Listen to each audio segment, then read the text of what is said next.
शाम के करीब 6 बजे एक 22 या 23 साल का लड़का एक थाने पहुंचता है। वो बदहवास था, उसके चेहरे से पसीना आ रहा था।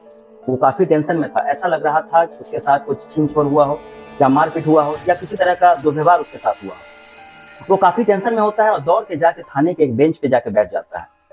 जैसे ही पुलिस वाले की नजर उस पर पड़ती है, पूछते हैं कि क्या हुआ, वो कुछ बोलता नहीं।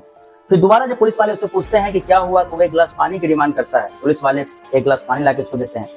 वो पानी पीता है और थोड़ा सा रिलैक्स फील करता है।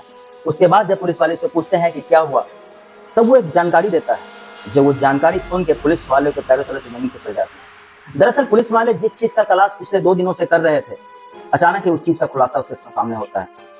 क्या था ये मसला और क्यों वो थाने पहुंचा था, इस चीज के बारे में इस कहानी के माध्यम से हम लोग जानने की कोशिश करते हैं। नमस्कार, प्रणाम, मैं प्रकाश स्वागत करता हूं अपने चैनल में। आज की जो सच्ची घटना मैं आपको बताने जा रहा हूं, ये बिहार के सीतामढ़ी जिला है। वहां का सीतामढ़ी जिले का एक परसौनी थाना क्षेत्र पड़ता है। वहां के गांव है धोदनी।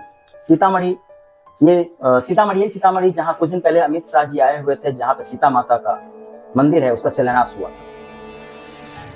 आप लोगों से आग्रह है, विनती है कि मेरे चैनल को लाइक करें, शेयर करें, सब्सक्राइब करें। 15 अगस्त 2025 को देश अपना 79वां स्वतंत्रता दिवस मनाया। आजादी की खुशी किसे नहीं होगी, सब लोग खुश, क्योंकि हम लोग आजादी का मतलब तो समझ रहे हैं। हम लोग तो ऐसे आजाद भारत में पैदा हुए हैं। जिन लोगों ने गुलामी में पैदा लिए 1947 से पहले, उनसे जरा जानने की कोशिश कीजिए कि हमारा देश जब गुलाम था तो क्या क्या हुआ, क्या क्या घटनाएं, क्या क्या जुर्म सहना पड़ा देशवासियों को। उसके बाद 15 अगस्त 1947 को हमारा देश आजाद हुआ और आजादी की खुशी सब जगह है। 2025 को देश अपना 79वां स्वतंत्रता दिवस मनाया। हर जगह खुशी का माहौल, देश में, राज्य में, शहर में, गांव में, सब जगह खुशी का माहौल। सब जगह झंडे फहराए जा रहे हैं, मिठाइयाँ खाई जा रही है, सब लोग खुश थे। लेकिन एक माँ, वो खुश नहीं थी। उस दिन भी वो माँ काफी रो रही थी और वो चाहती थी कि ये दिन उसकी जिंदगी में कभी ना आए, क्योंकि 2 साल पहले उस माँ के साथ बहुत ही बुरा हुआ था। क्योंकि 2 साल पहले उस माँ का बेटा खो गया था। जी हाँ, हम लोग बात कर रहे हैं 15 अगस्त 2023 की। उस दिन वो माँ अपने बेटे को स्कूल भेजती है झंडा फहराने के लिए। बच्चा स्कूल जाता है लेकिन स्कूल से वापस नहीं आता है। पुलिस में कंप्लेंट की जाती है, पुलिस उसे ढूंढ नहीं पाती है। लेकिन अचानक ही एक दिन बाद 16 अगस्त को वो बच्चा मिलता है, रात के करीब 8 या 9 बजे के आसपास में। लेकिन वो बच्चा जिंदा नहीं होता है, वो बच्चा मर चुका होता है। उसकी लाश बहुत बुरी तरह से दिख रही थी। उसको जब मारा गया था, बहुत बुरी तरह से मारा गया था। उसकी आंखें बाहर आ चुकी थी, उसके जवान बाहर आ चुके थे, उसका चेहरा काला पड़ चुका था। ये सब देख के उस समय पूरे देश में, प्रदेश में हर जगह हल्ला मच जाता है। सोशल मीडिया के माध्यम से, अखबारों के माध्यम से, टेलीफोन के माध्यम से ये काफी चर्चा का विषय बन गया था उस समय।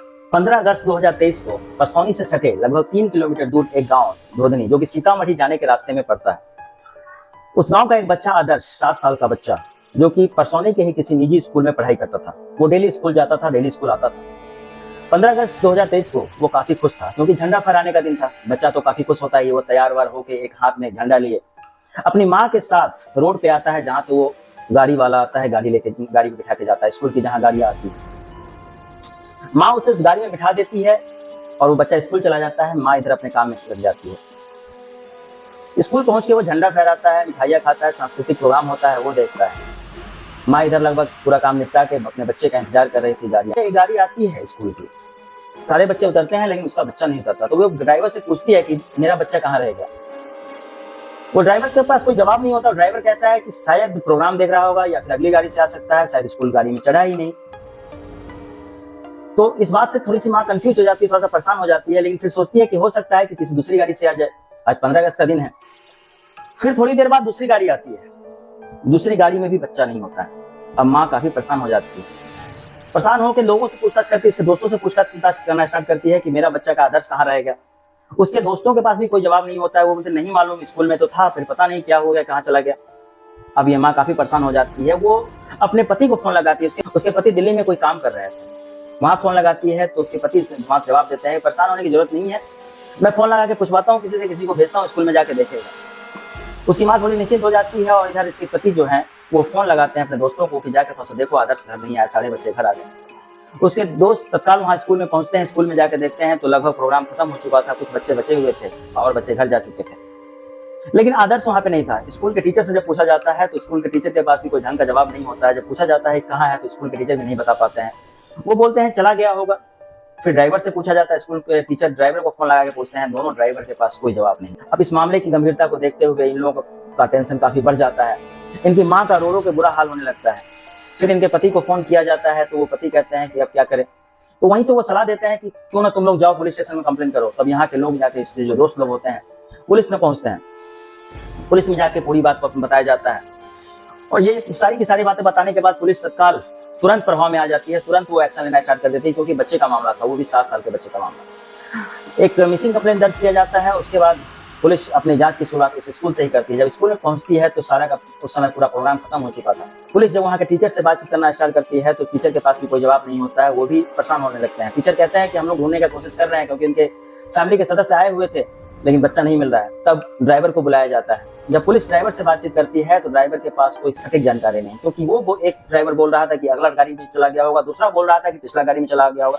दोनों ड्राइवर के पास कोई जवाब नहीं। पुलिस का शक जो है इन ड्राइवरों पर हो जाता है, इनको तुरंत हिरासत में लिया जाता है और अपने तरह से पूछताछ करते हैं पुलिस, लेकिन उनके पास कोई जवाब नहीं था, कोई सटीक जानकारी नहीं। पुलिस फिर सोचती है कि हो सकता है कि ड्राइवर के पास कोई ढंग का जानकारी नहीं हो, लेकिन पुलिस अपना कार्यक्रम आगे बढ़ाती है, उसे ढूंढने का प्रयास करती है। फिर उसके गाँव पहुंचती है, धोदनी पहुंच के जब इनके परिवार वालों से, इनके घर के आसपास से सबसे पूछा जाता है, कहीं कुछ पता नहीं चलता है। उनके दोस्तों से पूछा जाता है, उनके रिश्तेदारों में फोन करके पूछा जाता है, कुछ पता नहीं चलता है। तब पुलिस उनकी माँ से जो पूछताछ करती है कि आपको किसी से कोई दुश्मनी है, क्योंकि पुलिस को लग रहा था कि अपहरण का मामला है। जब पुलिस उनके परिवार के सदस्यों से पूछती है कि आपको किसी पे शक है क्या, तो उनकी माँ के पास कोई जवाब नहीं। फिर पुलिस की बातचीत उसके पिता जो दिल्ली में रह रहे थे उससे बातचीत होती है, तो उसके पिता कहते हैं कि 2-3 महीने पहले एक झगड़ा तो हुआ था, लेकिन वो इस तरह का मैटर नहीं हो सकता। तो पुलिस जब उसे जानने की कोशिश करती है किससे झगड़ा हुआ था, तो वो अपने एक साढ़ू का नाम बताता है। साढ़ू जो उनकी पत्नी के बहन के पति। पुलिस उनका नाम और पता जानकर तुरंत एक्शन में आ जाती है और जिसका जो साढ़ू का घर परसौनी स्कूल से मात्र 2 किलोमीटर दूर ही। पुलिस उस जगह पे जाके पहुंचती है। जब जाके देखती है तो उसके घर में ताला लगा हुआ था। उस इंसान जिसके बारे में उन्होंने बताया था उसके घर में ताला लगा हुआ था। घर के कोई सदस्य नहीं थे। जब पुलिस आसपास के पड़ोसियों से पूछताछ करना स्टार्ट करती है तो पता चलता है कि दिन के दोपहर के आसपास तक वो था वहां पे, लेकिन वो दोपहर के बाद कोई परिवार का सारा सदस्य ताला लगा के चला गया। पुलिस का शक अब पूरा मजबूत हो चुका था। फिर पुलिस सोचती है कि हो सकता है 15 अगस्त का दिन हो, कहीं घूमने चले गए हों, लेकिन उसका नंबर लगाने की कोशिश करती है तो नंबर स्विच ऑफ आ रहा। पूरे के पूरे परिवार का नंबर स्विच ऑफ आ रहा। अब पुलिस उस नंबर का सीरिया निकलवाती है। तुरंत उसके सीरिया निकलवाने के बाद उनके रिश्तेदारों से बातचीत करना स्टार्ट करती है, उनके फैमिली मेंबर से बातचीत करना स्टार्ट करती है, लेकिन और लोगों का भी नंबर स्विच ऑफ आ रहा था। अब पुलिस का 100% शक हो चुका था कि हो न हो इस घटना में इसी परिवार का कोई हाथ है। अब लगभग रात हो चुके थे। अब पुलिस उनके घर के जितने भी रिश्तेदार थे उस रिश्तेदारों का पता लगाती है और उनके घर जाके देखती है। सोचती है कि कहीं यहाँ ना हो, हर जगह रिश्तेदार में पता करते हैं, कहीं ना कहीं तो मिल जाएगा, लेकिन कोई नहीं मिलता। उस नंबर से जहां कॉल किया गया था उस लड़के के नंबर से उस पुलिस हर आदमी से बातचीत करने की कोशिश करती है। किसी का मोबाइल स्विच ऑफ आ रहा था, किसी का ऑन था। जिससे बात करती है उसको पुलिस उठा के लेकर चली जाती है और उसे पूछताछ करना स्टार्ट करती है, लेकिन कोई सुराग नहीं मिल रहा। थोड़ी देर बाद पता चलता है कि उस लड़के के माता पिता का लोकेशन पता चलता है। लोकेशन पता चलने के बाद पुलिस उसको उठा के लेके आती है और उसके बाद कुछ समय बाद उसके भाई का नंबर जो सीतामढ़ी में रहा था उसका भी नंबर ऑन हो जाता है। जब उससे पूछताछ करती है, उसको थाने बुलाया जाता है तो वो तुरंत वहां दौड़ के आता है। तो फिर पुलिस उसे अपने तरीके से पूछताछ करती है कि तुम्हारा नंबर क्यों बंद था, तुम्हारा भाई कहाँ है, तो इससे उस बात की जानकारी नहीं थी। जब पुलिस ज्यादा जोर लगा के पूछती है तो बोलती है सर अगर मुझे भागना होता तो मैं भाग गया जाता, मुझे कोई जानकारी नहीं है। फिर धीरे धीरे पूरा रात ढूंढा जाता है, सब जगह रिश्तेदारों में सब जगह पूछताछ किया जाता है, लेकिन वो लड़का नहीं मिलता। ना वो बच्चा मिलता है ना वो लड़का मिलता है।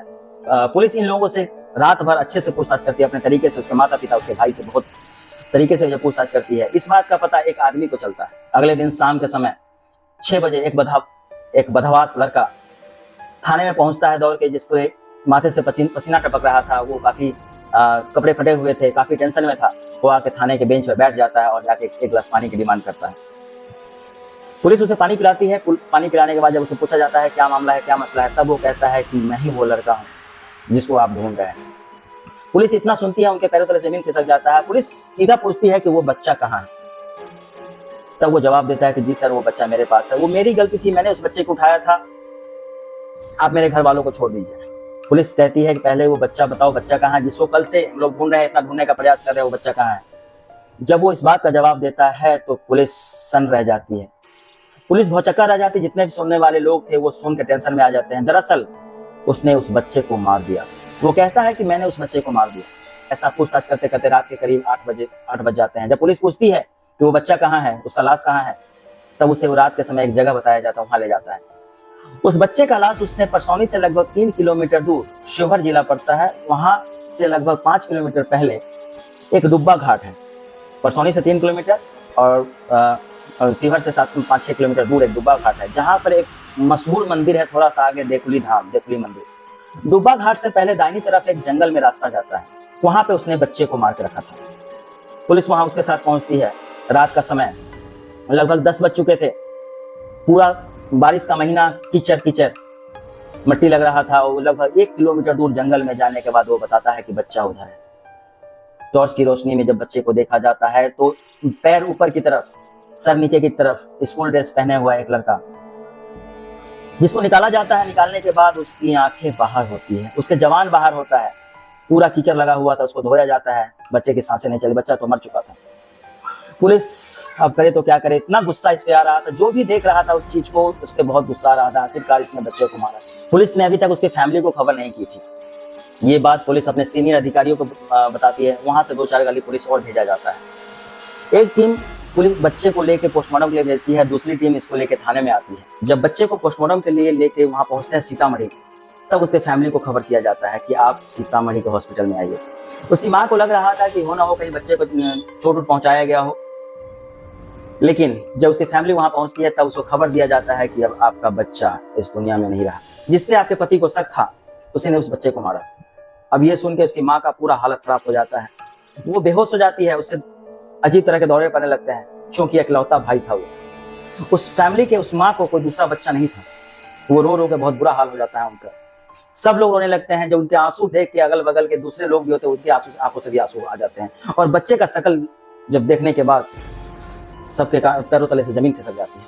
आखिर कितना निर्दयी वो लड़का जिसने उस बच्चे को मारा। वो लड़का कोई और नहीं, उसका मौसा रहता है। सबका पोस्टमार्टम होता है। पोस्टमार्टम के बाद उस बच्चे के शरीर को उसकी माँ के हवाले, उसकी फैमिली के हवाले कर दिया जाता है। इधर पुलिस की एक टीम इसको बहुत अच्छे तरह से इसकी खातिरदारी करती है, इसे पूछताछ करती है, क्योंकि गुस्सा पुलिस का तो पहले से था। जैसे ही उन्होंने बच्चे का लाश देखा था, गुस्सा तो बहुत पहले से था। इसे अच्छी तरह से खातिरदारी करने के बाद जब पूछताछ करती है, आखिरकार तुमने बच्चों को क्यों मारा, तब वो जो जवाब देता है वो भी कोई बड़ा जवाब नहीं होता है, एक छोटा सा मैटर था। दरअसल उसे लग रहा था उसकी पत्नी का जो कोई अफेयर उसके जीजा, मतलब बच्चे के पिता के साथ चल रहा था। इस बात को लेकर उसे मारता है। आज से कुछ महीने पहले उसके ससुराल में शादी थी, तो दोनों लोगों को बुलाया गया था। ससुराल में ही इसकी जो पत्नी है वो अपने जीजा से बातचीत करती थी, तो इसे अच्छा नहीं लगता था। इसे उसी समय शक हो गया था कि जरूर कुछ ना कुछ इसके इन दोनों के बीच में है, क्योंकि जीजा साली का मामला ऐसा चलता रहता है। तो इस बात का शक उसे पहले ही हो गया था। अचानक स्टेज पे आने के बाद, जब जयमाला का जो स्टेज होता है, स्टेज पे आने के बाद एक फोटो खिंचाने का कार्यक्रम होता है। उस फोटो में उसके जीजा ने उसके साली के कांधे पे हाथ रख के जो फोटो खिंचाया था, इस बात को लेके भी वो काफी नाराज हुआ था, काफी गुस्सा हुआ था, और उसे समझाता भी है, उसे डांटता भी है, और उस समय झगड़ा भी हो जाता है। झगड़ा होने के बाद झगड़ा इतना भयंकर हो जाता है तो उसी समय वो धमकी देता है कि मैं तुम्हें देख लूंगा, मैं तुम्हारे साथ कुछ और बुरा करूंगा। ये झगड़ा उसी समय सिमट के रह जाता है, लेकिन उसके परिवार को नहीं लगा था कि वो इस तरह के धमकी जो दिया है तो ये उस तरह का कांड कर सकता है। ये एक मामला हुआ, इस कारण से उसने बच्चे को मारा था। जब पूछती है पुलिस कि तुमने इस बच्चे को कैसे कब उठाया, तो ये बच्चा जब स्कूल में आता है, स्कूल में आने के बाद झंडा फहराता है, तो ये बाहर से इशारा करता है, बच्चा चला आता है, क्योंकि ये उसका मौसा था, उसके रूम बराबर आना जाना था। उस झगड़े की जानकारी 7 साल के बच्चे को नहीं थी। उसको कभी नहीं लगा कि उस झगड़े के कारण उससे मार दिया जाएगा। वो बच्चा चुपचाप चला आता है और आने के बाद उसको ले जाया जाता है, और जिस जगह से लेके जाया जाता है वहां कोई कैमरा वैमरा था नहीं। उसको ले जाके एक टेम्पो पे बिठाता है, और टेम्पो पे बिठा के उसे उसी रास्ते, शिवहर के रास्ते में डुब्बा घाट तक ले जाया जाता है। और डुब्बा घाट देकुली से पहले 1 किलोमीटर पहले पड़ता है, वहां पे उस बच्चे को उतारा जाता है। उतार के उसे वो जंगल की ओर ले जाता है। बच्चा अभी तक अनजान था, उसे कुछ टॉफी वॉफी खिलाई गई थी। मौसा थे उसके, उसे कुछ पता नहीं चल रहा था कि उसके मौसा उसके साथ एक करने वाले हैं। 1 किलोमीटर अंदर में ले जाने के बाद उसका वहां पे गला दबा देता है। उसकी जवान बाहर आ चुकी थी, उसकी आंखें बाहर आ चुकी थी। जिस समय स्कूल में झंडा फहराने के बाद कार्यक्रम चल रहा था, उसी समय इस बच्चे की मृत्यु हो रही थी। इस बच्चे को उसी समय मारा जा रहा था। अब इस माँ का रो रो के बहुत बुरा हाल है। तो पुलिस इन सारे लोगों को पकड़ के हिरासत में लेती है, और किसी का नाम आता है, क्योंकि रात भर में पुलिस ने बहुत सारे लोगों को पकड़ा था।